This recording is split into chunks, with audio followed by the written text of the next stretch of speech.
All right, good morning, everyone. It is Wednesday, May 26th. I feel like I made a point of saying date and time all through last year, and I'm going to start doing that again because I think we're officially in the place where meetings are starting to just go one into the next, and days and weeks go by so quickly. I know that many of you, if not all of you, are in the middle of budgeting, fiscal year reconciliation, fundraising to the last possible minute at the end of the fiscal year to the start of the next fiscal year. So just really appreciate you once again taking the time to join us this evening. And like I said earlier, we know that there's a city council meeting, a budget hearing happening right now. We also know that there's an incredible professional development session happening with the Santa Barbara Foundation this morning. So we are recording this session because we know folks want to hear what's going on. We like to share information about our progress at each of these meetings because they do happen quarterly, as well as some incredible speakers that are joining us today. Helene Schneider with the U.S. Interagency Council on Homelessness, and Glenn Batchelor with Partners in Housing Solutions. There are incredible amounts of resources coming in from the federal and state level to really address the impacts of COVID-19 on our communities. And so we're grateful to hear as up-to-date information as we can about how we can plan and prepare for what's ahead. So this is the Act on Homelessness Collaborative. I'm the facilitator of the collaborative. I have a few colleagues from SB Act joining us, Jeff Schaefer, who's our Director of Initiatives, who also facilitates our regional action plans, Rich Sander, our Executive Director, and then Landon Rink, our Administrative Manager, who makes these meetings happen and facilitates them so beautifully and smoothly, right? Cross our fingers. And we have some presentations to share with you as well. So hopefully, technically, that will go as best as it can this morning. So our objective and goal as a collaboration is to reduce homelessness and its impacts in Santa Barbara, but we also really are looking at the entire spectrum of housing insecurity. We focus on as much as on homelessness prevention as we do on retention of housing, as well as making sure that we're expanding case management and outreach and connecting with people who are living on the streets.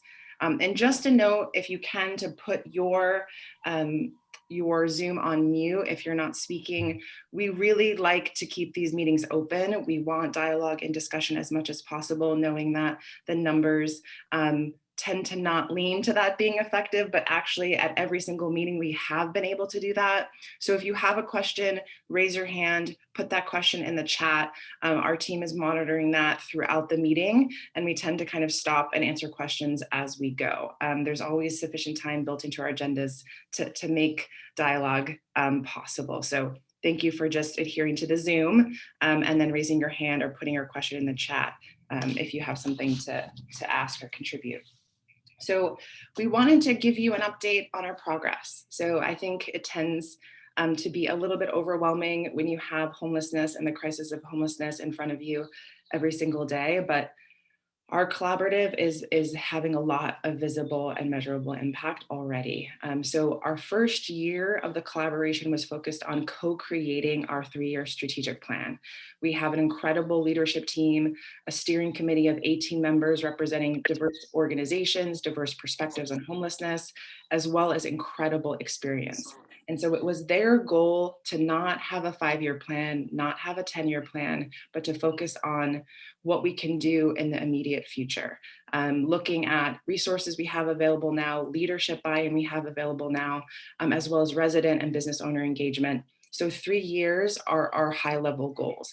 And we'll be reporting progress on those high-level 4 goals at the end of every year or start of the following year.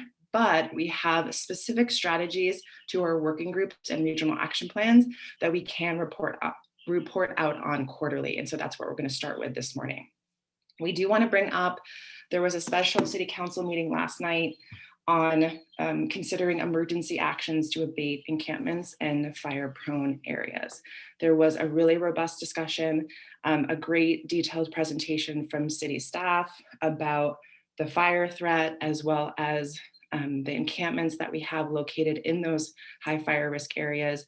So I encourage you to look at that video and listen to the detailed presentation as well as the robust discussion after that.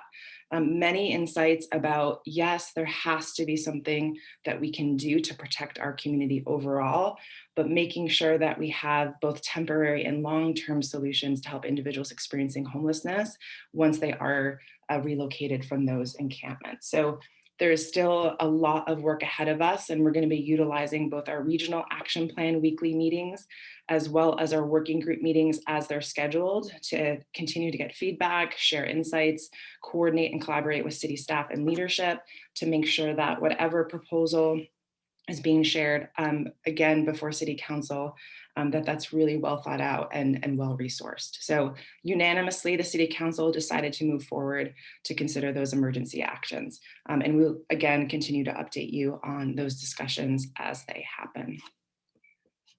All right, I'm gonna share my screen to go through our first quarter progress. We're gonna start with the good news. So Landon, I think I can do that here. Just a minute.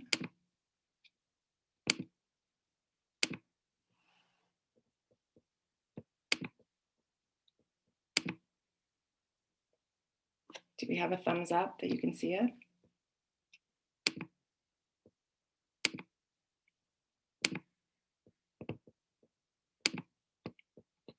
Okay. So again, these are high level common agenda goals. Increase the number of affordable housing units, strengthen the capacity of organizations that provide permanent housing placement services to increase the rate of housing retention, creating a culture of diversion and prevention. We know that this is the lowest cost, high impact strategy that we can deploy to, again, prevent the number of individuals that are entering homelessness from a house situation, as well as strengthening the coordination and availability of outreach and case management. I think you've heard time and time again how critical it is to continue to reach out, build the relationships, have the trust and rapport with individuals experiencing homelessness so they feel like the system's there to serve them, to support them, and that we'll be able to place them in a permanent housing unit. So working groups, we have 4 working groups: homelessness prevention, housing and shelter, housing retention, and lived experience. And as you can see, those relate to those high-level goals, as well as making sure that we have individuals who are living the experience or have lived the experience of homelessness contributing to every level of our decision-making, as well as creating strategies and then implementing those strategies in our communities. Quick progress. We're not going to take too much time this morning to go into detail, but we do have reporting dashboards that are very detailed, both at our regional action plan level as well as our working group level. If you'd like to receive a copy of those report dashboards, please email Landon Rank. And Landon, can you add your email address to the chat for those that may not have it? And again, this is requesting if you would like the detailed progress report. This will remain at a high level, and then we're happy to answer questions. So homelessness prevention, making sure that we're identifying and engaging every agency that's practicing diversion and reunification. We have a restorative policing program. We have providers like CityNet and New Beginnings and others that are doing this every single day. We also have diversion training that has happened countywide to make sure, again, that at every entry point for individuals experiencing homelessness, that we're having those deeper discussions about, are there opportunities that they might have lost out on because they weren't at a location or previous home, or a job opportunity or family or friends that they can reunite with, making sure that whatever place that they're proposing to land outside of Santa Barbara is thoroughly vetted, and that there's follow-up to make sure that that relocation was successful. A couple of other points here is really expanding diversion and reunification at our Alameda Park Neighborhood Navigation Center. Jeff Schaefer will speak to the NNC a little bit later, but we actually have a reunification hub at the park every Thursday evening. Again, having these conversations with individuals experiencing homelessness about the possibilities, what they want to get back to, what they have in terms of opportunities moving forward, and making sure that they meet those opportunities. And then the last piece is keeping up to date on the resources that are available. There is an incredible amount of resources, like I mentioned earlier, around rental assistance, utility assistance, to make sure that we can keep people in their homes that are experiencing financial hardship from the economic recession and the COVID-19 pandemic. Making sure that these resources are deployed appropriately, that landlords receive them before eviction moratoriums are lifted, is all taking a network of providers and partners, including United Way of Santa Barbara County, the County of Santa Barbara Family Service Agency, as well as other providers that are making sure that if individuals or families are at risk of experiencing homelessness, that they have the proper case management and support to make sure that that doesn't happen. Our housing and shelter working group is really focused on both the COVID-19 response efforts, as well as looking at affordable housing opportunities and making sure that we have sufficient capacity at our shelters or other housing options, both temporary and permanent, to again, help individuals and families experiencing homelessness. So advocating for more expansion of case management and outreach, this has been successful. The city has invested more in CityNet and other providers to do this work. Really looking at temporary and permanent housing solutions. So one of those being a bridge housing program that, again, the city council invested in at a level of close to $500,000 to have additional units available in motels and hotels that, again, are helping people who are exiting the street, right? And before they move into a permanent housing unit. It gives us the ability to understand their needs better, provide support that is necessary, and then really connecting them with a housing opportunity that we know best suits them, as well as their families or other specific needs. The last piece we're really excited about was a connection from an organization in Santa Cruz County called Wings, who shared with us their models, their best practices. And as a result of learning from them, we decided, hey, there is an opportunity for us to provide more support for documentation readiness. So we hear from case managers regularly that this is a lengthy process, and because it's necessary to access any available services, it is something that must be done. But it can take upwards of 2 to 4 weeks, if not longer, and has taken longer because of, again, the COVID-19 pandemic. So the public library is building capacity, utilizing existing volunteers, utilizing existing resources to be able to provide more support for case managers to help their clients get documentation ready. So a huge win in terms of, hey, we learned something, let's not reinvent the wheel, and we know it to be effective, and we have capacity within an existing partner that could step in to provide support in this regard. Housing retention. So this, again, is making sure that once individuals are placed into a housing unit, they're successful in that housing unit, as well as making sure that we're not losing any individual into homelessness.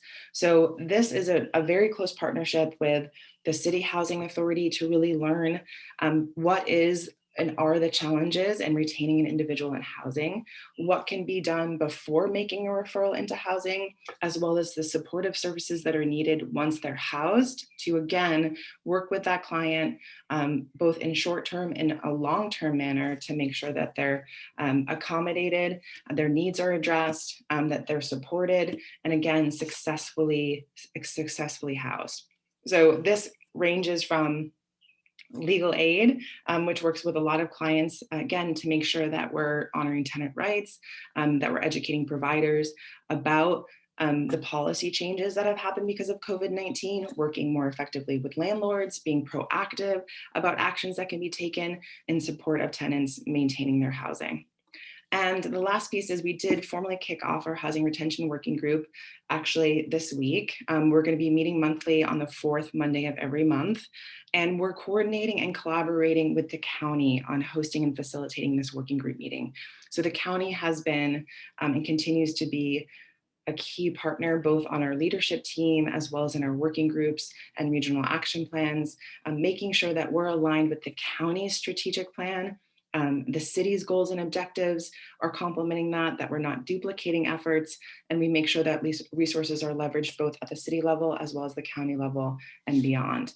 So again, thankful that we have that partnership with the county, and it's absolutely necessary for us to be as effective as possible moving forward. The Lived Experience Working Group, as mentioned before, Jeff Schaefer, in partnership with our steering committee and others, is facilitating this working group. So Jeff, I'll actually turn it to you, and then you can continue on with the progress updates around our regional action plans. Sure, thanks Barbara, and thanks everyone for joining us today. Really important information that's going to be shared throughout this call, so thanks everyone. Really excited about getting the Lived Experience Working Group off the ground again. We had several meetings post-COVID, and then COVID hit and we closed it. We just started up again at Alameda Park last Thursday. Wanted to just briefly let you know who's on board with it. We have Courtney Klein who's on the call. We have Roger Powell, Wayne Mellinger, and Frog. Some of you may know Frog. She uses that as her name. It's fully reliant on God. We have 4 people currently a part of the working group, looking to recruit 6 new members starting by next month. So really excited to get that group together. The idea is by the end of this summer, we will transition this group completely to being led by people who have or who are experiencing homelessness, to take it the direction they want to take it, but it will also be informing ultimately our steering committee. So they will have a front row seat on their steering committee to give input to all our plans.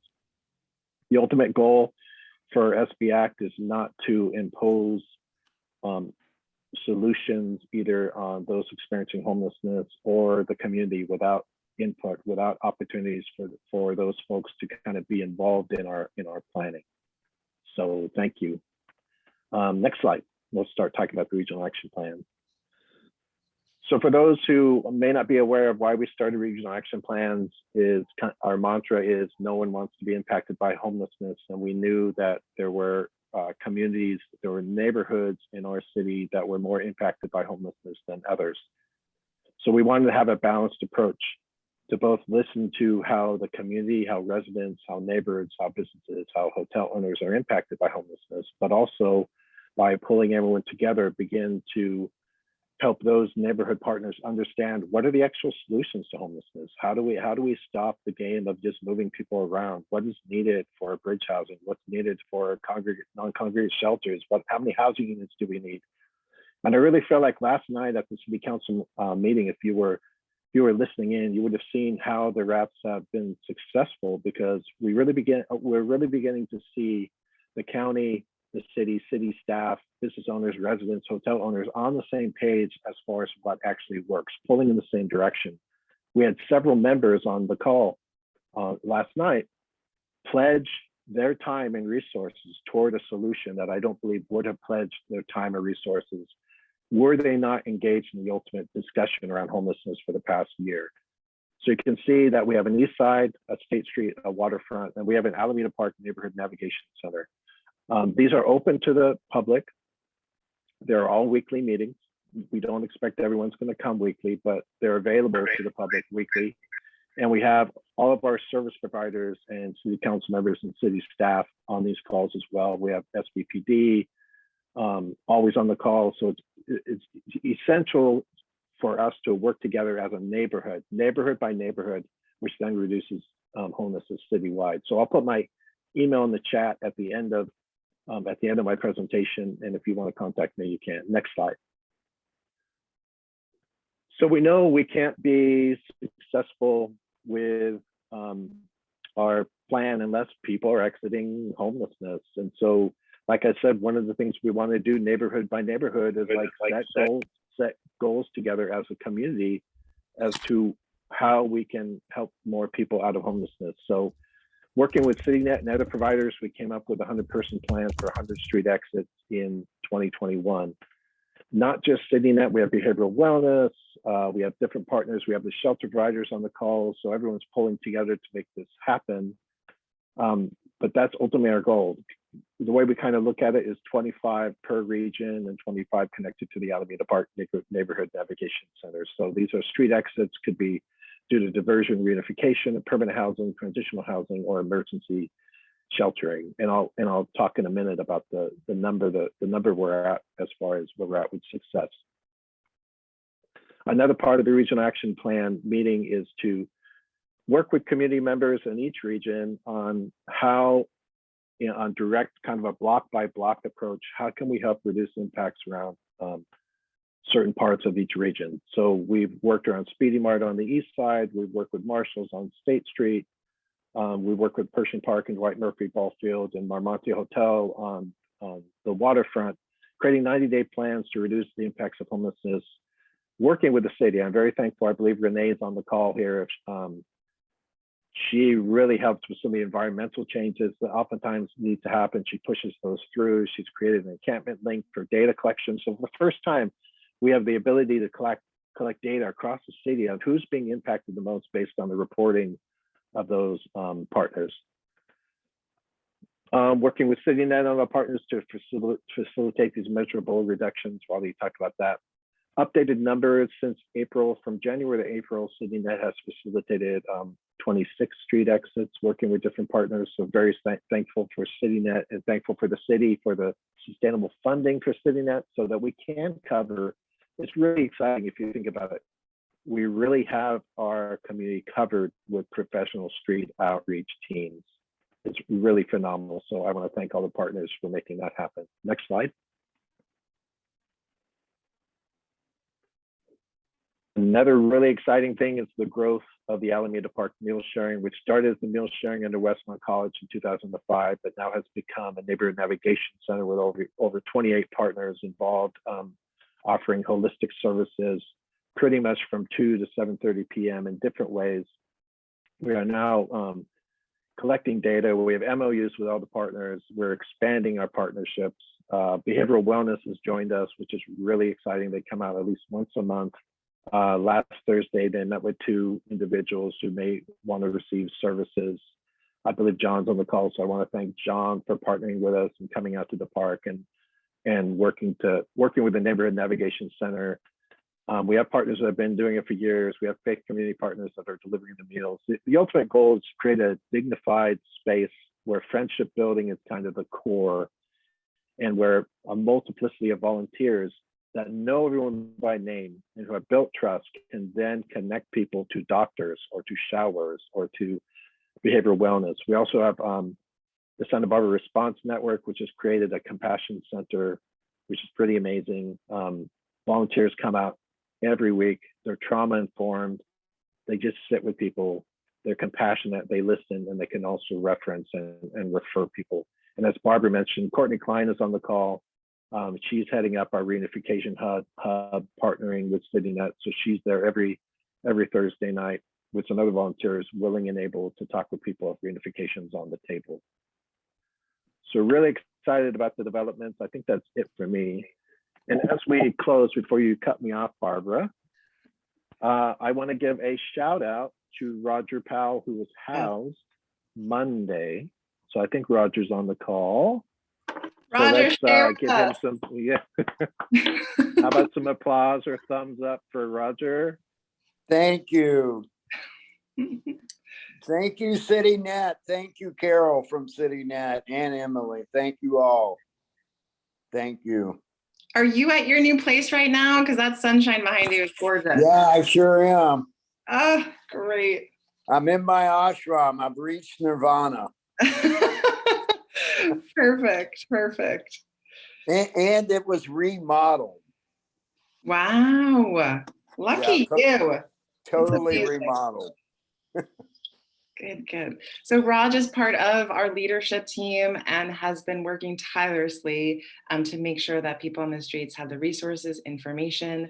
He's also been really responsive to public engagement, including on Nextdoor, educating folks about our 3-year plan, our objectives, why all housing solutions need to be considered by every neighborhood in our community to make sure that we, again, help all of our unhoused neighbors. So Raj, it's amazing to see you in a home of your own, and that it's a place of fulfillment and happiness for you. So Huge shout out to all of the partners that made that happen, and Raj for understanding what you needed and making sure that you found a place to meet those needs. So all good all around. Thank you, Jeff. Yes, it's absolutely perfect. It couldn't be any better. It's perfect. That's when it works. I have an immense amount of gratitude. Thanks, Raj. Yeah, thank you. So again, first quarter progress. We're already in the middle of the second quarter, so we're looking forward to sharing even more progress with you at our next meeting. It really is important for everyone to know all of the contributions to make this happen. So the city recognizing that collective impact and coordination and collaboration is just as important as grants to service providers to help more clients and house more individuals. That is really significant. And for us, we can't thank the city enough for making that investment. For all of the partners that have engaged over the last year during a global pandemic, we haven't lost engagement. That has only actually brought people closer together. Our relationships are stronger. I think our dialogue is more open, more honest. We're able to address barriers and gaps. Not all of them, some of them are and continue to be a process, but our working group level discussions are very much in that place of, this is what we're seeing, this is what we're experiencing, this is the capacity needs of our service providers, what can we do to address this, do more, remove barriers, and SB Act is committed to continuing on those conversations and really coming up with proposals that address those concerns and provide additional support to our service provider partners. And the regional action plans for us, some of those discussions, and many of you have participated in them, are tough discussions. But as Jeff often says, everyone is impacted by homelessness, and we really need to have those mechanisms to share concerns, share information, provide a pathway for education about the complexities of what we're dealing with, so that when we have meetings like we did last night and emergency actions need to be taken, that we have a commitment for all hands on deck. And we even have business owners committing their time to us to say, look, we'll engage neighbors, we'll engage residents about why this is important in whatever site or location is identified for these temporary shelter solutions. And for us, that is more than we could ever ask for. So it is working in the best possible way. And as I transition to Helene has been part of many coordinated and collaborative efforts around homelessness and affordable housing. And we have absolutely learned from everything that has been facilitated, led, initiated, launched, and kind of claimed as a success, maybe claimed as something, a lessons learned. We've captured all of that. And at the start of this strategic planning process, we really took the time to say, okay, from what has happened and been initiated before, what have we learned? How can we apply that? And as I mentioned earlier, even the decision on 3 years and not 5 and not 10 was a huge lesson learned from previous efforts.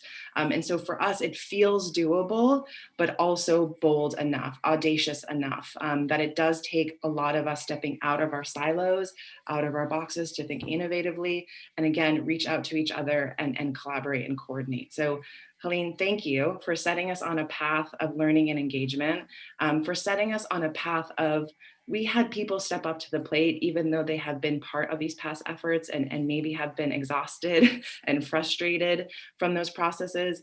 We have energy. We have a lot of energy, and we have that even though we're dealing with a lot of impacts from COVID-19. So again, thank you to everyone. Thank you for the contributions. And we would not be able to report out on progress if it wasn't for the work of our collaborative partner. So Helene, our former mayor, joining us this morning. Thank you for taking the time.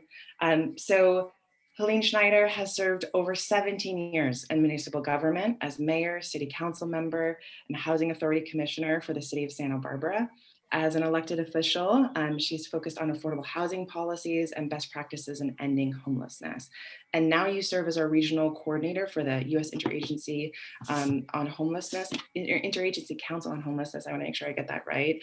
And so I asked her to join us today to just share insights on national trends and some resources that we want to make sure that you're all aware of. So I'll turn it over to you, Helene. Thanks, Barbara, and hi, everyone. I'm looking at the participant list, and there's so many names I recognize and have talked to recently, and others I haven't talked to in a long time. So really appreciate the opportunity here.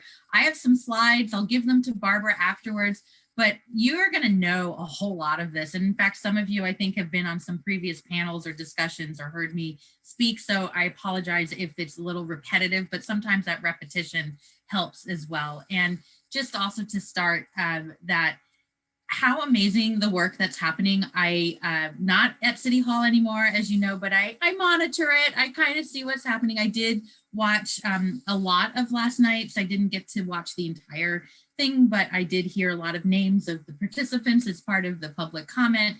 I'm looking forward to when I can actually see the people speaking in public comment again, instead of that bar going across like this for 3 minutes. But the work that you're doing is critical. And Barbara, you couldn't have said it better in terms of, you know what, here it comes. You didn't even know it was happening until Friday. And then by Tuesday, you were ready to go. And there's going to be a heavy lift coming up. And so hopefully what I can impart with you, just sort of giving you a big picture federal update about what's happening, some guidance, some information and resources. And I want to open it up to Q&A. And again, the slides I'll have will be there for you as a resource. I'm not going to go through every little word because that's just boring.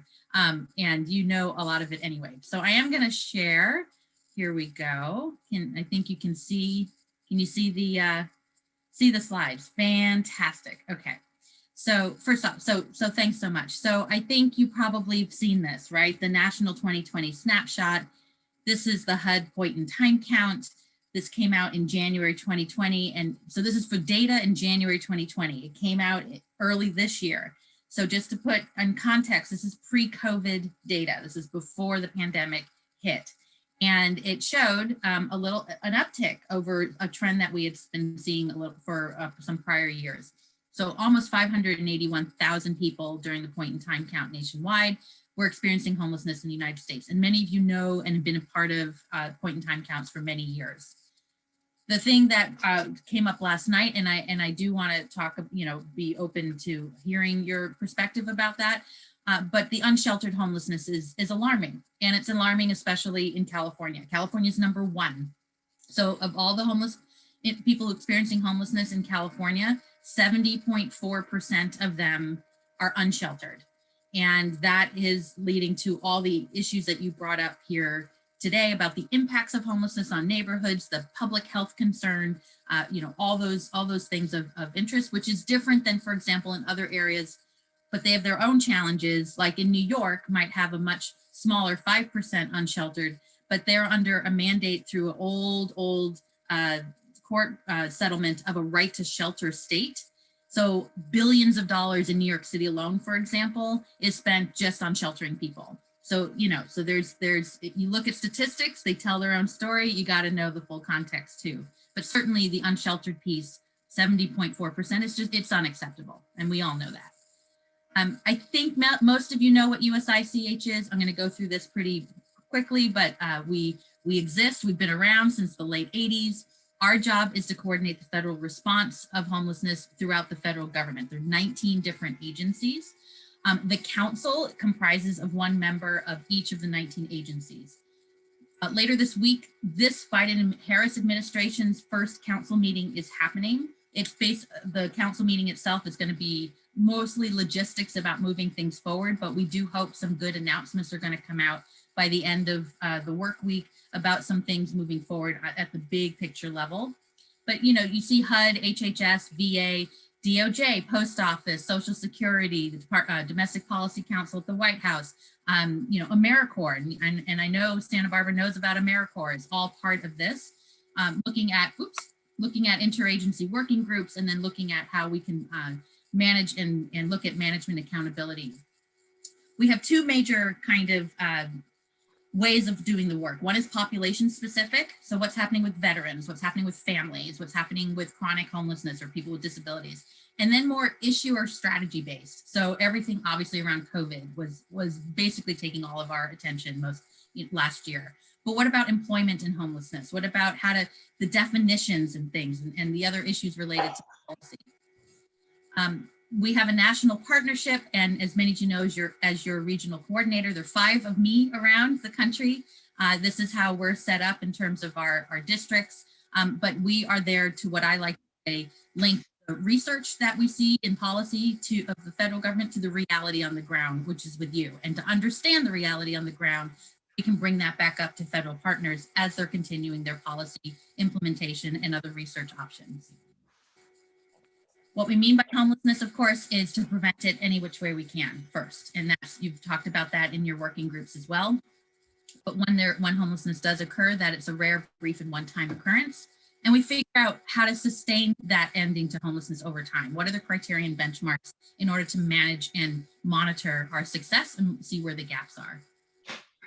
So the Biden-Harris administration came forth really early on looking at a comprehensive national approach towards ending homelessness. And they came right out of the gate to say housing's a right for all. And they've been saying this over and over again. They're going to try to, my understanding is they're going to get a little more detailed about what that means. What does that mean in terms of budgeting? What does that mean in terms of policy? But if you think, but one of the things they have been talking about is something like a universal voucher system. So if you qualify income-wise to need a voucher and you need a place to live, you don't have those long waiting lists anymore. Obviously, that's the research, where's the reality? How are you going to match a voucher with an individual with a unit, and how are you going to make all those things happen and be successful over time? But that is where they're coming from. All of that with a layer of racial equity, every single policy that we're looking at, how to make sure that we don't create negative impacts to people of color. There have been plenty of federal policies for decades that have had that impact. We are recognizing that and figuring out how to rectify that and mitigate that and move forward in a more positive way. Dealing with economic mobility, climate change issues as well. If you've been hearing about issues related to infrastructure and how that relates even to housing, but also climate change is important. And all of this is coming from a housing first model. In order to end homelessness, you need a place to rest your head at night and have a home, and then wrap around whatever it is that individual needs to be successful over time. I wanted to talk just a little bit about this past year, some of the impacts that we saw from COVID-19. And you were so involved in this, so many community members. It was incredible to see what was happening nationwide. We were at the federal level very concerned about huge outbreaks of COVID in shelters, spreading, creating havoc in hospitals. And that didn't happen at the rate that we thought it would. In fact, in areas of among people experiencing homelessness or within shelters, the level of positive cases was much lower than we ever expected, even in some areas lower than the general population. And that was because of quick pivoting work, of the understanding of non-congregate shelter, of getting tested, of the social distancing, and that coordination piece was huge. And so sometimes it's hard to quantify what didn't happen, but I think it's good to recognize all the work that made that positive impact occur. The other piece too was what we all knew in the field is about homelessness being a public health crisis. I think really became evident amongst people who are in the healthcare field, but maybe not within the homelessness field, to see that intersection between housing, homelessness, and healthcare. And we're learning from that, and and forging those relationships happened quite a bit in this past year, certainly in areas, especially with high areas of unsheltered homelessness, understanding the health impacts. And so how do we move forward in keeping those momentums and keeping those partnerships strong? One of the webinars we did last summer, this quote just sort of, yes, of course, right? Back to normal is not okay for many situations. If it's unacceptable for people to remain homeless during COVID, how can we go back to it being acceptable afterwards? There was so much work about non-congregate shelter to help people get into safe places. And when this pandemic is over, we just can't revert back to where we were, especially with how do we look towards the future of concern with eviction moratoriums, lifting, the prevention piece. I mean, there's some big issues coming up. So looking at that long-term planning piece, one of the things, and we still hear it, and I'm sure you're feeling it, is the staff fatigue. And, it's one thing to like rev up during a crisis, knowing it's a crisis. It's going to be there. You got to be on it. But no one thought it would take this long. And then the ramp down period is even longer. And then the work that we still need to do is still evident, and having that staff fatigue is real. And the bandwidth that people have in terms of reach, in terms of the number of people involved with street outreach or getting people connected with non-congregate shelter into permanent housing, the capacity is just not there. And we're even seeing that in the level of emergency services grants that we have the applications in that came from the CARES Act, but the amount of funding that's being reimbursed is very small compared to the amount of money out there. And so the federal government's asking, well, why is that? Why, we put all this money out there. We thought it'd be spent in a moment, when in fact, well, it takes a while to ramp things up and get things moving. And my sense is things are going to start really picking up now. But that information is important, because otherwise it's being perceived as, well, did you really need the money or not? And so obviously that kind of funding is necessary. But that ramping up in the staffing and the training is a really big deal. So I want to really emphasize that. But also moving people from congregate and non-congregate shelter into permanent housing. Project Room Key and Project Home Key in California, I don't need to explain it to all of you, but pivotal and a national model. Excuse me, I mentioned Project Room Key and Home Key, but part of it too, and I'm so pleased to hear about the Council of Lived Experience, or I forget the title that you have, but what you're going to work on. It's going to be so important moving forward. And I'm thinking about what happened last night in terms of that dialogue of, if we're looking at a safe camping area or something like that, getting the feedback of people with lived experience who are going to have to be a part of this solution is so important towards making that successful, instead of just assuming what it is. But you know this, I'm telling you something you don't already know, but I think it's been much more evident in federal policy about making that part of every promotion program or things that we do in terms of evaluating the effectiveness of those programs, or how are people with lived experience involved in this? How are we dealing with racial equity each and every way moving forward? So last year, CARES Act theme is sort of bringing up these themes that we wanted to continue into the future about integrated planning. The Project Room Key and FEMA never involved really much before in terms of homelessness, right? And even in Project Room Key, they were there to reimburse for non-congregate care to solve homelessness. They were there to mitigate the spread of COVID-19, and but saw the distinction, the importance of that with the CDC guidance and everything else. They saw that that was an important piece. Now we're starting to talk to FEMA even more at the federal level, saying, it's different than a wildfire going through and you have a shelter for people who devastated, they lost their home, terrible things happen. But if they can get their life together and they move on, we're done. That doesn't happen necessarily with people who are already homeless or on the brink of homelessness, or maybe not be able to get back into it. There's a longer term issue here about the recovery efforts. And what's FEMA's role in that? How is this, dealing with an emergency situation over a period of time? So that innovation piece, trying to take new steps, leading with equities, I've talked about before. So a lot, like I mentioned, a lot of funding. I mean, it's sort of, I keep saying the second worst problem to have is all this money, not know what to do with it. Of course, the first worst problem is not having any money. So we'll go with taking the funds, but we got to make sure we're spending them well, that they're efficient, that we're coordinating it with state and local funds. I truly believe if we don't do this right in the next 12 to 18 months, we are never going to see this kind of federal investment again. So this is our opportunity to get it right. Excuse me. So $4 billion in emergency solutions grants, right? I mean, so many opportunities here with funding, using for non-congregate shelter, street outreach, and client engagement. So I'd love to hear in the Q&A information from you about how that's going and what kind of partnerships are being elevated because of that. And you mentioned it already in your presentation. The American Rescue Plan Act from earlier this year, right?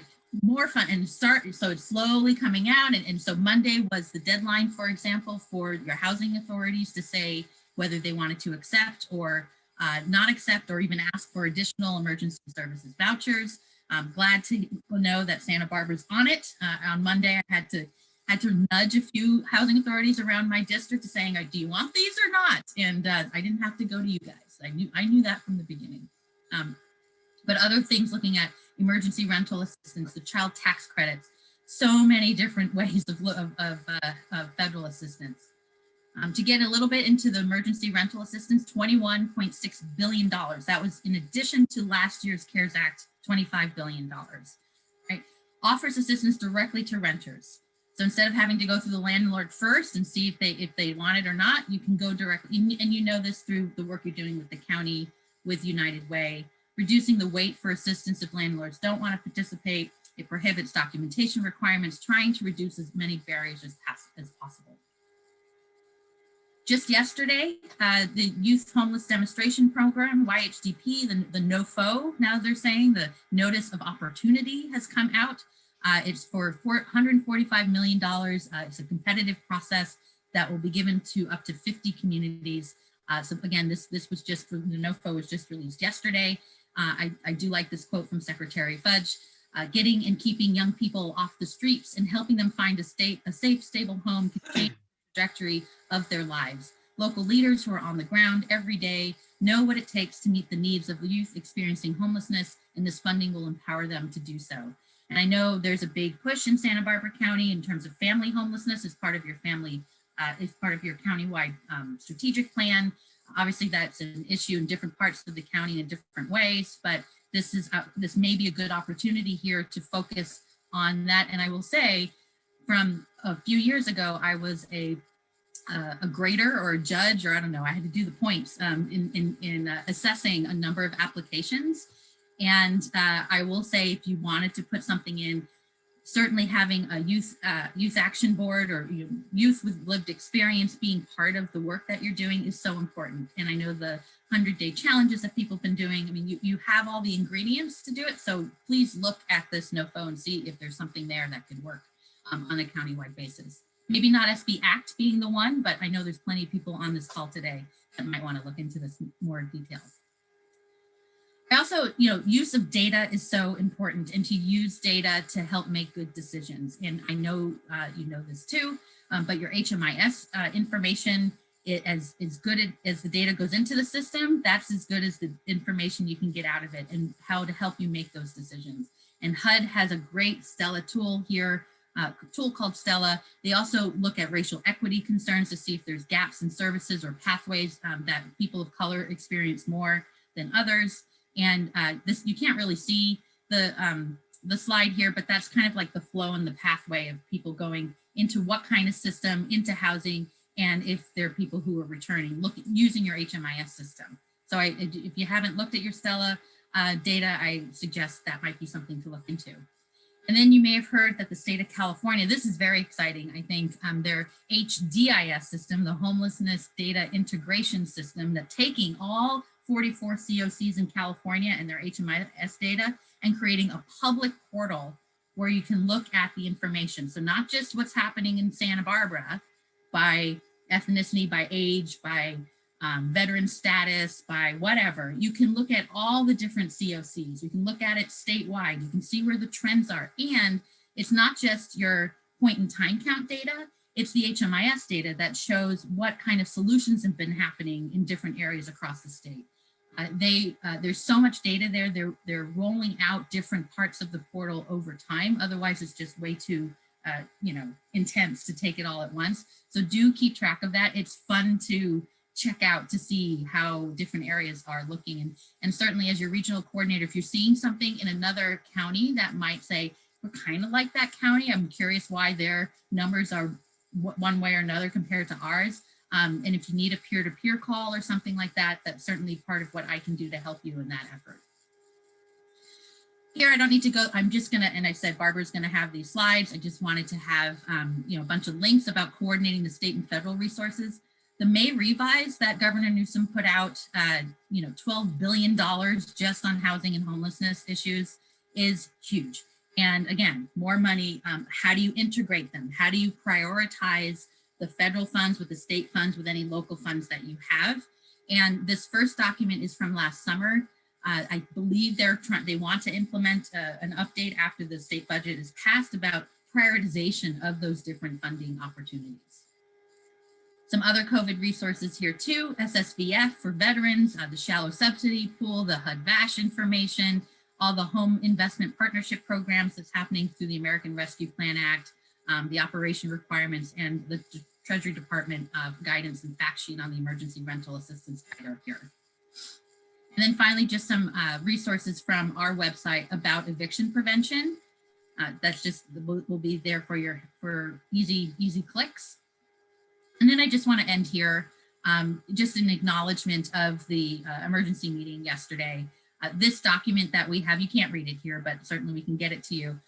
It was written by us in 2018 at USICH. So again, pre-COVID, but a lot of, I think the information is pretty relevant. I think, should there be a sanctioned encampment or some kind of thing developed in the next few months, of the things to think about, about what to put in mind in terms of making something, if it is temporary, to make sure it's temporary, and to make sure the flow of moving into permanent housing is your ultimate goal. About getting the data, creating partnerships, which you've talked about already. I mean, all the things here you're doing. And so I'm just, I'm encouraged by that and seeing what's going to happen in the future. The last, I made up an acronym. I was on a panel, some of you know, was on with the Water Quality Regional Control Board, and flow is a word we know about, flow from unsheltered to housing. Flow is water, and we were talking about, encampments and waterways and things I thought I would stick. But just to kind of think about, how do you braid the funding? How do you keep things with a low barrier approach to shelter and housing opportunities to encourage participation? The outreach services are critical in terms of who they are and how they interact with people experiencing homelessness, how they're partnered together to find solutions, and using that whole person care approach. It's not just about whether it's a concern someone has about their behavioral wellness or a substance abuse issue or an employment thing. It's all of it. And all of that needs to be taken care of in terms of meeting the needs moving forward. And anyone who knows one of my slides, I always end with this one. Your political will, not just the council members, they are important. Obviously, they make those decisions. How do we all implement? What will we have collectively to make something happen? And standing up for what you need to have be done, get done. How do you use that effective use of adequate resources? We have more resources. We want to make sure that they're used effectively. That collaborative approach. I'm so excited to hear that you have business leaders. I know you have faith-based groups involved. I know you have philanthropy involved. All these different segments, allowing them to do what they do and being part of the solution as opposed to feeling like. Oh, hey, babe.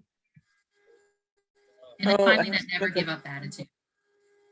It's going to take a while. You know this doing street outreach. It takes a dozen times or even more sometimes to get someone to say, yes, I'm ready. But don't give up hope. So that's how you get a hold of me. Of course, Barbara knows how to get a hold of me as well, as so does Jeff, and so do many of you. But again, I appreciate the time here and really would love to hear from you and can answer your questions. And thanks so much. And I didn't see the chat yet, so I haven't seen anything on the chat. So. Christine Schwartz had a question about the California website, the homeless data integration system site. Is there a link to that available yet, or? Yeah, I'll find it. I can find it, but it's like it's through HCFC, but I'll find it and put it in the chat. Sure. That would be so helpful. Thank you. And I just had a quick question. If there are conversations happening on the federal level about the new nuances with PPP and the California Small Business Grant Program, the eligibility for this latest round was that you had to show that your revenue or your organizational budget was impacted by COVID-19. And what we're finding among some of our service providers is that they've actually had fundraising at an equal level to pre-COVID because of the need and the highlighting of that need and the incredible philanthropic individuals that we have in our community. But it's insufficient to meet the current need or what the future need will be. Is there conversations that maybe those guidelines need to be reconsidered if there are other kind of loan and grant programs moving forward? So that's a great question. I know that has been brought up to me before, and I did kind of like float that out. And that was the first round, or maybe the second, when the second round of PPP first came out. Whether even people were eligible to apply because they were so, success was your enemy in some sense of what you were able to do. I can get back to you certainly on newer information. Again, since the PPP loans, we've had a total change in the administration. Mm-hmm. So, that kind of thinking is you've got a whole bunch of people still knowing, how to get around the hallways and getting, well, the Zoom room or whatever it is. Certainly, if you want to from SB Act, send what I would suggest. If you want to send me a specific question, I'll ask separately. But if it comes from you, I can say, hey, I have someone in one of my communities asking this specific question. Is there a way that we can get that answered? We'll try both angles and see what kind of response we can get. Great. And again, the detail is really helpful, especially for individuals that kind of join us for this meeting, but are unable to attend other conversations and dialogues. And just to clarify to you that the federal and state resources come through the Santa Barbara County continuum of care. And so these opportunities, they come often quickly.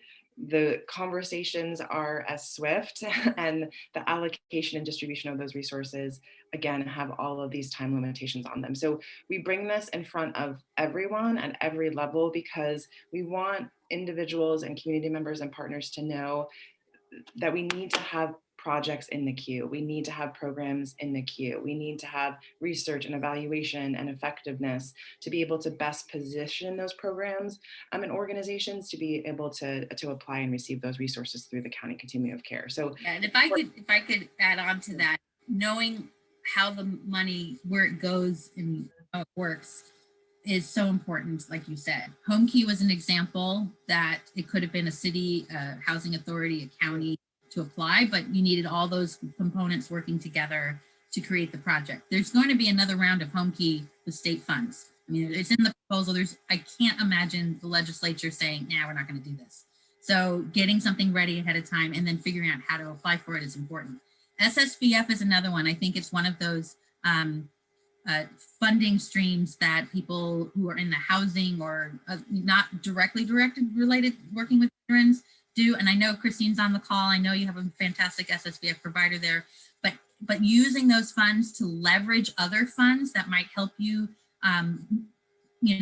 do the quilt of financing to make a project work is really important. The emergency housing vouchers went through the housing authority, not through the COC, but they needed to talk to the COC in order to make it happen. So yeah, there's a variety of different ways.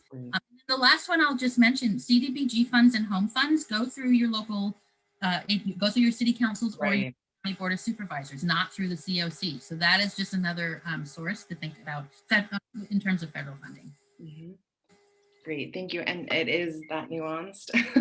So we really just try to make sure that we're prioritizing and updating and educating folks about those resources and how they can be available to us as well. And Christine, I know again that you've been part of federal conversations around the safe parking program and hopefully lobbying for resources to support other programs nationwide. And congratulations to you for launching that with Salute and really getting the support we need for programs that we know are effective. And you creating the model here locally has been a tremendous boon for us too. So thank you to you and your team for having that come to fruition recently as well. Any questions for Helene? And again, happy to note them if I can see your hand, but we do have quite a number of people on the call if you want to add it to the chat.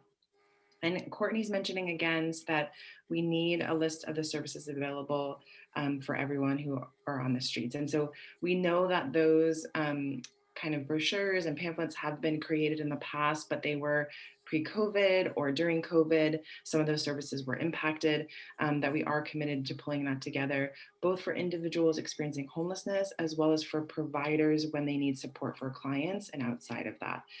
There's also an effort with PATH Santa Barbara, creating an informational brochure for business owners and residents in the community, again, about where they can go for help when they see an individual of concern or an encampment in their region or are feeling unsafe in a particular moment of time as well. So we are working on making sure that we have that information, that it's updated and accessible.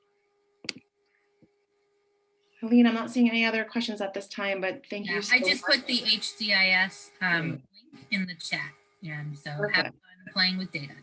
Great, thank you so much. Really appreciate you taking the time to join us today. All Right, and now we're going to move on again to another incredible collaborative partner, and Glenn, who's also on our leadership team, our steering committee for the Act on Homelessness Collaborative, and has really not only been involved in Partners in Housing Solutions since its inception, but has served as a member of the advisor committee, primary fundraiser, and consults on business issues with them. And really providing not only insight, expertise, but I think Glenn is incredible at really searching out those best practice programs in other parts of the country and saying we shouldn't reinvent the wheel. What is it that we can adapt and tailor to our own community, learn from others, and make sure, again, that we're moving the needle forward here in our region. So Glenn, thank you for taking on those leadership roles when I know you just want to enjoy your retirement. But I will add that Glenn's career, so it began in marketing with General Mills and led to the chief marketing position for Dunkin' Donuts. And you're going to continue to get hungry in just a minute, but he's also served as an executive for Baskin Robbins, Noah's Bagels, and Jamba Juice. So bringing that business insight, that experience into homelessness, but also you're involved as an active volunteer and philanthropist in the environmental issues as well as issues impacting seniors. So again, we're so grateful to have your expertise and your knowledge and your experience as part of our collaboration, and specifically with the Partners in Housing Solutions and Karen Nielsen, knowing that you are really at a cross-section of both resources coming in, resources being distributed to clients in need, working with landlords, making sure that landlord incentives are deployed, rental subsidies are there to help clients maintain their housing, as well as making sure that those experiences, both on the landlord side as well as the resident client side, are really positive so that we can continue to make those connections and house more individuals across our region. So Glenn, thank you for taking the time to share the work of Partners in Housing Solutions.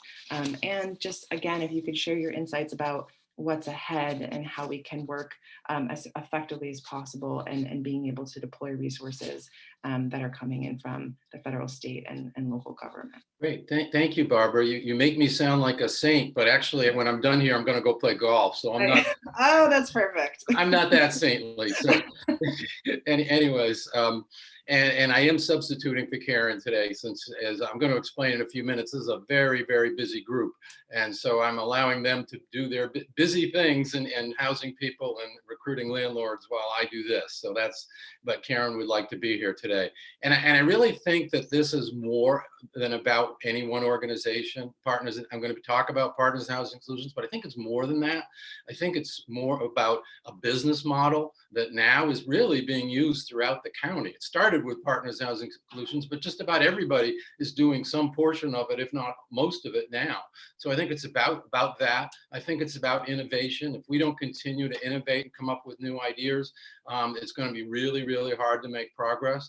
And then lastly, I know Santa Barbara Act is all about collaboration. And I think the Partners in Housing Solutions story is a prime example of collaboration. I mean, they say, you need villagers to build a village. And there were a lot of villagers that were behind this organization coming together. And so it really, really is a lot about that. And partner, the word partner is in the name of the organization. So I think it speaks to that. First, I'll just give a little quick background, talk a little bit about results, and then maybe more about where we are and where we're going.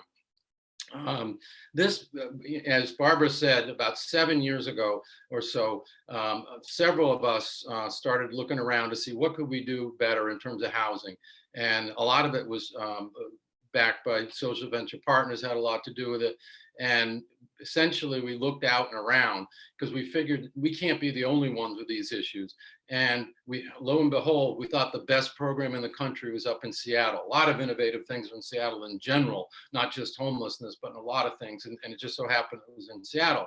And they had something called the Landlord Liaison Program that in its first 7 years of existence housed 8,000 homeless people with private landlords. Pretty big number. I mean, again, the scale is much bigger because you're talking about King County, which is about 4 million population, but a lot. I mean, it was very successful. So we figured, why not bring it down here?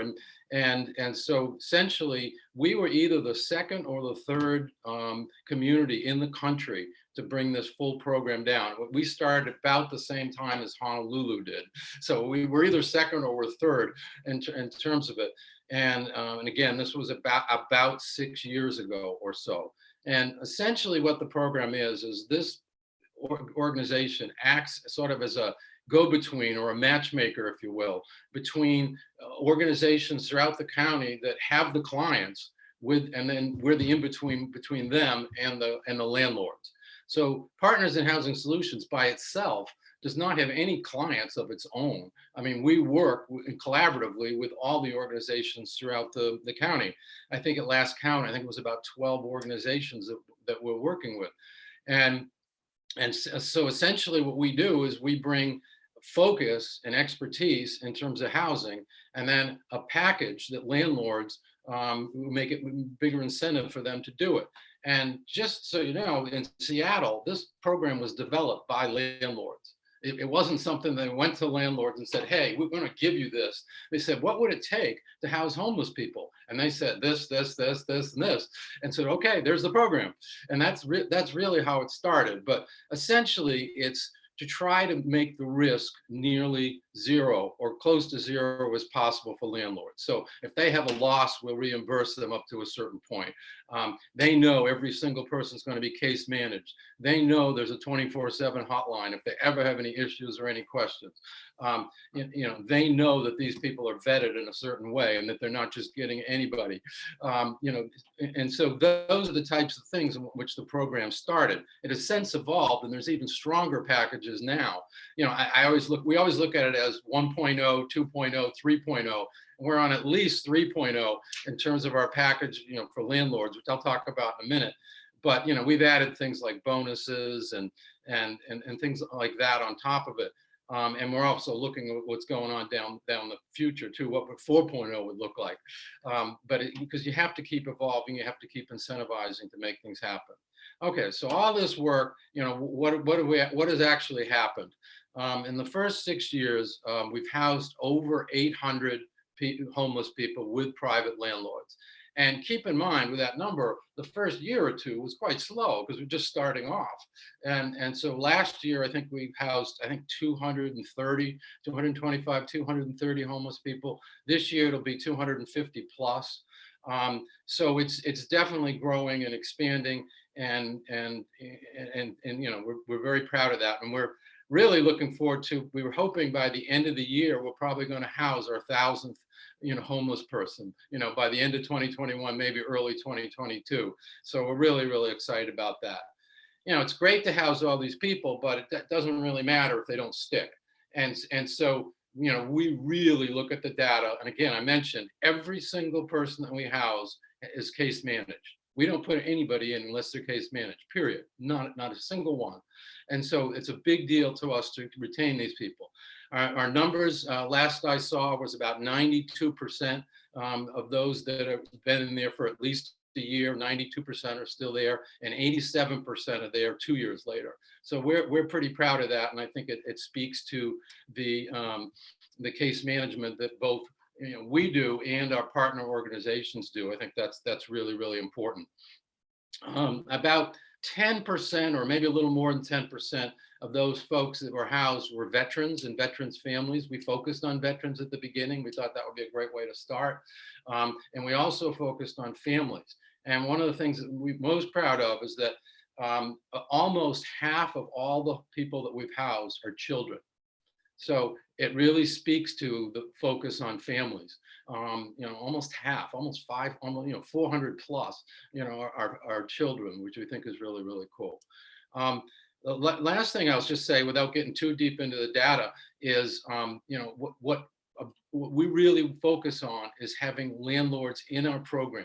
And when I say in our program, that doesn't mean they house somebody.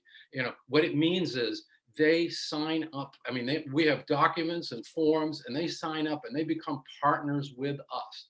And so they're not just somebody that we might call now and then to see if they've got a unit open. They are partners with us.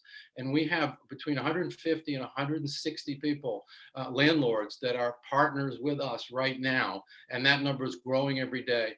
And so that's something that's really important. I know Santa Barbara Act is more focused on the Santa Barbara area as opposed to the overall county, but the majority of the people that we have housed have been in North County. However, the majority of the landlords that we have signed up in the program is actually in Santa Barbara. So I think there's a lot of opportunity to do more in Santa Barbara. So I think it's important to make that point. What has changed over the years, the 6 years or so, is a few things. You know, number one, you know, as I said, we've strengthened the incentives to landlords. We've increased the guarantees. We've increased bonuses. We've made it more lucrative for them to join. And so that's certainly one thing. We've diversified the types of people that we house. You know, at the beginning, I mean, I would characterize the people we house as the least vulnerable. I mean, just we wanted to be so squeaky clean and so conservative because we had to build a reputation. But once you build that reputation, you know, then you've got some credibility to, you know, to push the envelope a little bit. And so absolutely, we've gone beyond veterans and families.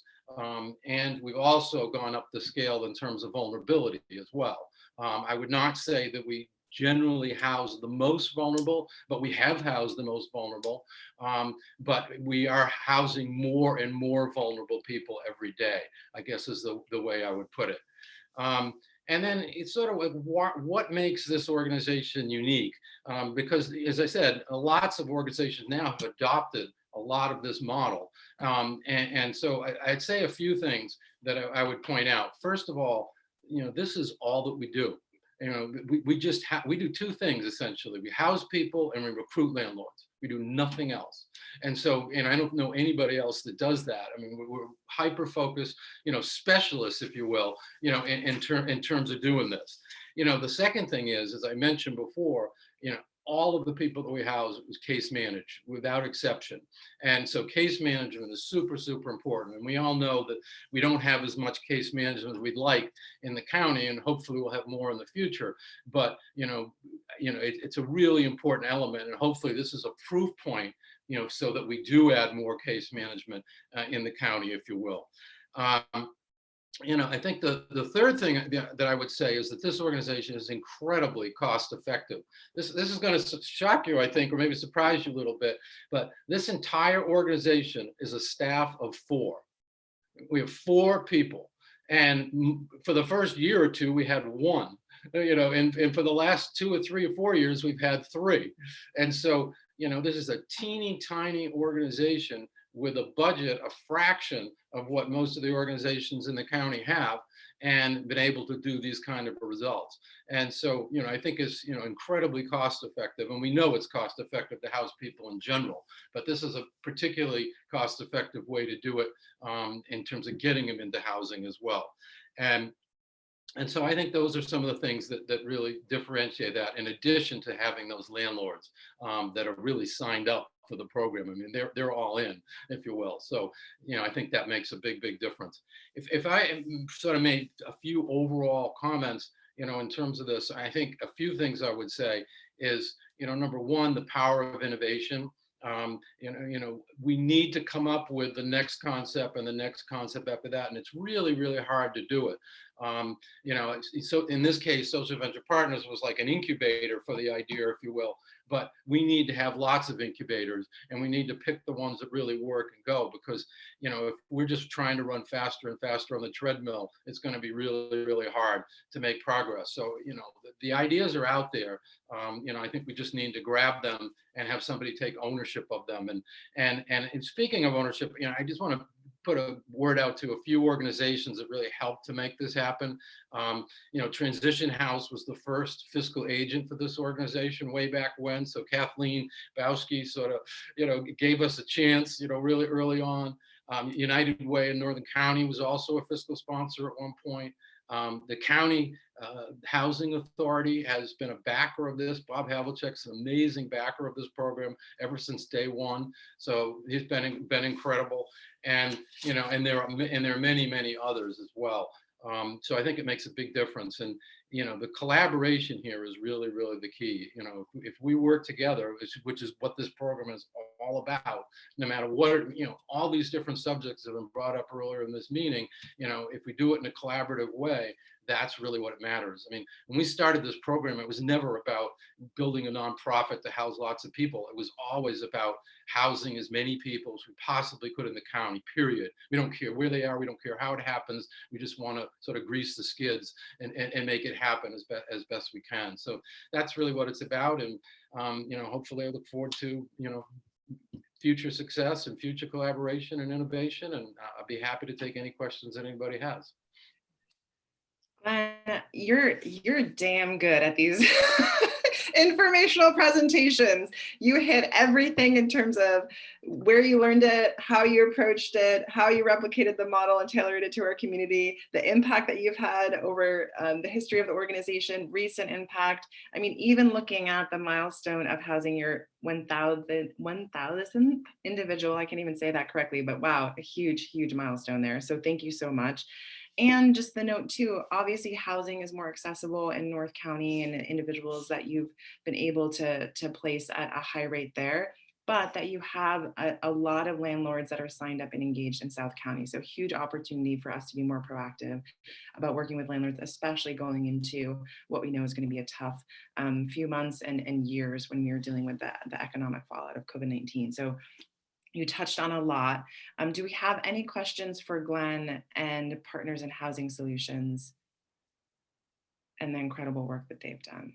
But yeah, Christine's applauding. I hope Karen and the small but mighty team that you have are feeling the appreciation and the gratitude that you've stepped into a really, really critical place in the system and have been so effective at not only housing individuals. And as you said, as you become part of coordinated entry and you're receiving referrals through that system, you are getting into the more vulnerable, but you started with how can we establish success? How can we start those positive relationships? How can we work with a small team to make sure that a number of clients are successful in their housing unit placement? So huge to start off on a path that again has created your ability to be able to expand and address the growing need that we have right now. I don't see any questions in the chat, but again, if folks have questions, we can capture those and share those with Glenn and Karen and get back to you with specific answers as well.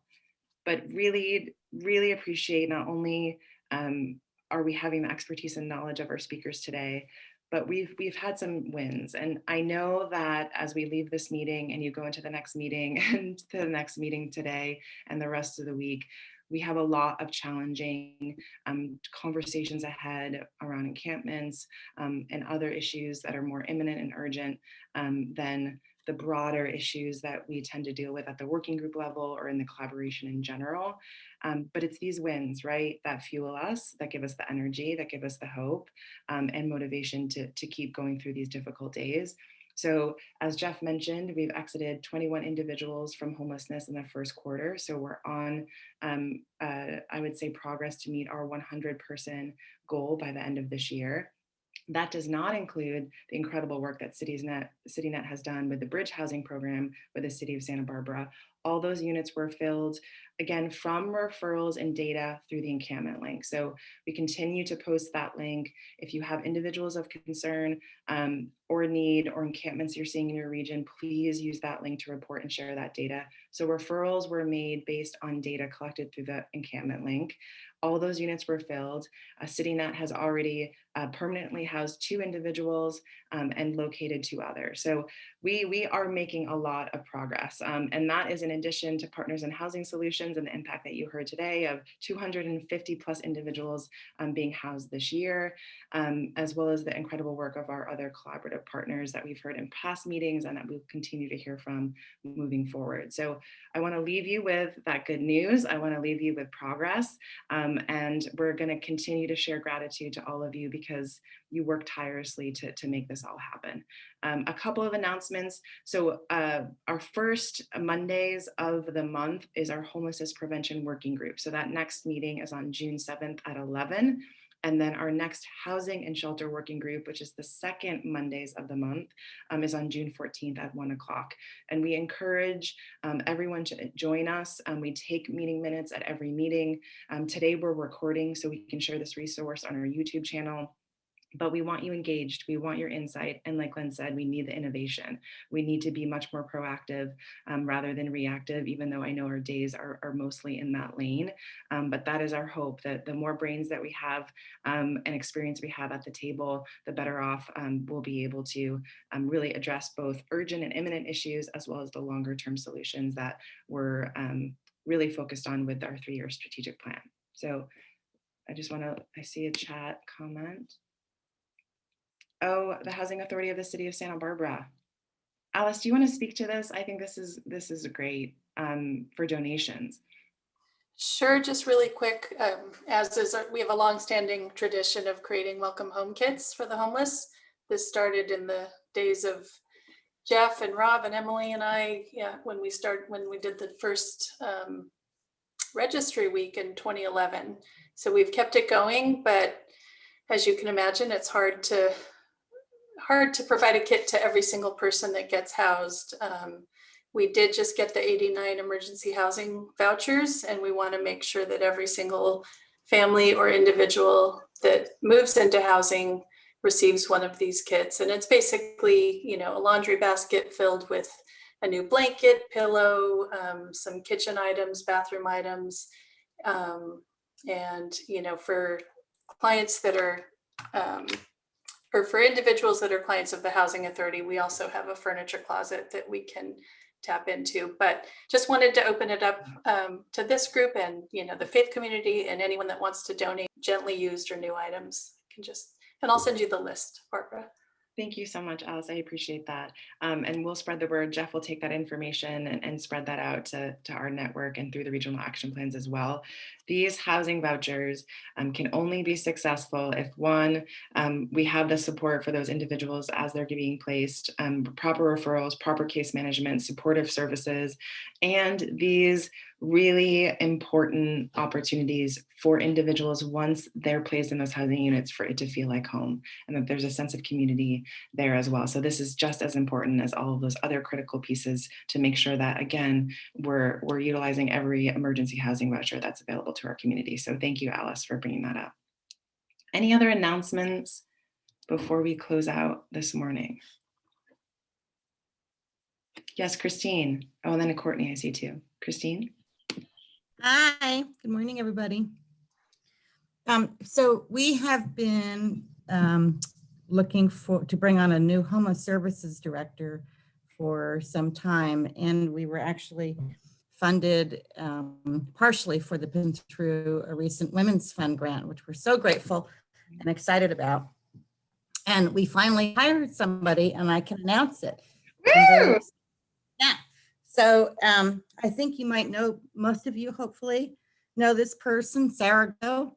She worked at the county and county mental health, and she will be joining us as our homeless services director beginning the week of June 14th. And we're excited to integrate her. We're excited to have somebody who speaks county. And, as does Crystal, who's our clinical director. She's on maternity leave, but she runs our counseling center. So now we have somebody in our homeless services programs who speaks county and can help us really with a lot of the, increasing critical mental health issues that we're seeing. And together with our barrier busting activities, I'm excited about getting some things accomplished upcoming. So, yeah. Congratulations. That is great news. We cannot wait to have them at the table with us. And Christine, I hope I see a little bit of a lightness maybe. But you have a bigger team and you have an experienced team that we can have you at the conversations on the innovation and the barrier busting side a lot more often. So great. Courtney, I want to make sure that we get to you too. Okay, the one thing I have a question about, I've noticed now that the buses are running again, Mhm. The one thing from being previously on the street that I know a lot of homeless have a problem with is getting around on the bus. Right. So if there was a way we could work with the MTD to find a way so that the homeless could get bus passes to Yeah. go like to the showers out in Goleta or wherever they need to get to with a bus pass. I mean, I know they did it like down in Ventura. When I was down before I came up here, there was, when we were at the winter shelter, they give us a like day pass. But if we could find a way to give bus passes out to the homeless, so they could get around, get to the place they need to go, so they could get off the street, Yeah. get to jobs and stuff, get back and forth. Courtney, Find a thank way you to do that. for bringing that up. And Jeff, I know that there's a couple of organizations that have bus passes or vouchers, but do you think that's something that we can look at to be a little bit more accessible? Yeah, I could work with Courtney offline on this idea. Great.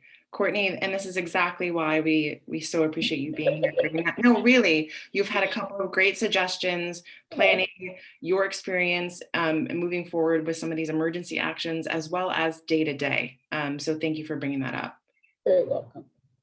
Yeah, in our lived experience working group, they talked about one of the things they brought up, which is a key idea in all these kits we hand out.